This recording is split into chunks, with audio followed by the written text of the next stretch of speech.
cannot stand if we do. All right? It's kind of basic mathematics. The more we learn about who we are and how we got here, the more we will mobilize.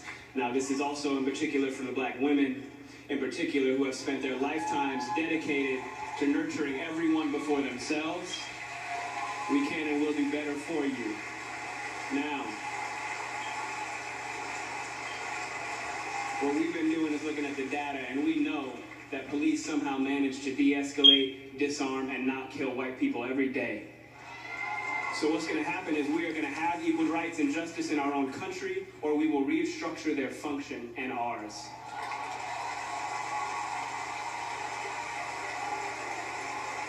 Now,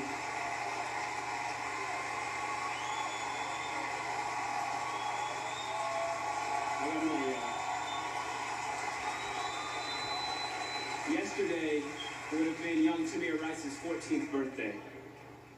So I don't want to hear any more about how far we've come when paid public servants can pull a drive-by on a 12-year-old playing alone in a park in broad daylight, killing him on television and then going home to make a sandwich. Tell Rakia Boyd how it's so much better to live in 2012 than it is to live in 1612 or 1712. Tell that to Eric Garner. Tell that to Sandra Bland. Tell that to Dorian Hunt.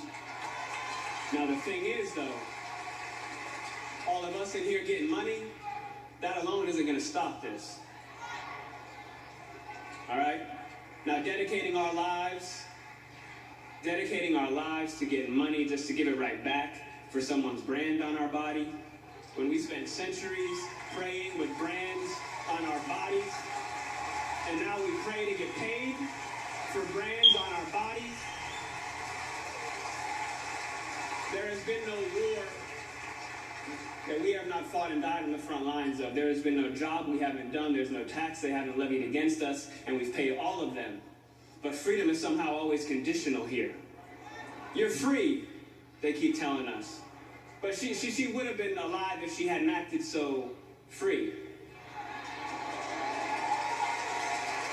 Now, freedom is always coming in the hereafter. But you know what, though? The hereafter is a hustle. We want it now.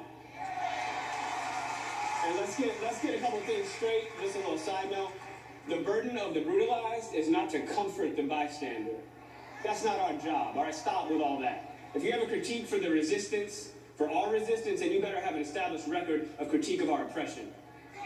If you have no interest in equal rights for black people, then do not make suggestions to those who do. Sit down.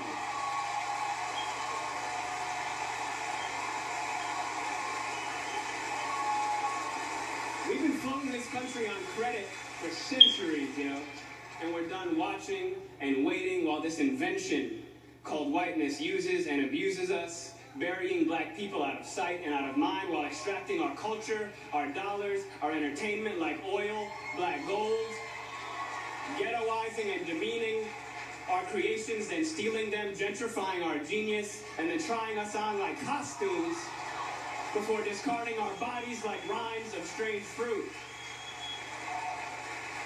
The thing is that just because we're magic doesn't mean we're not real.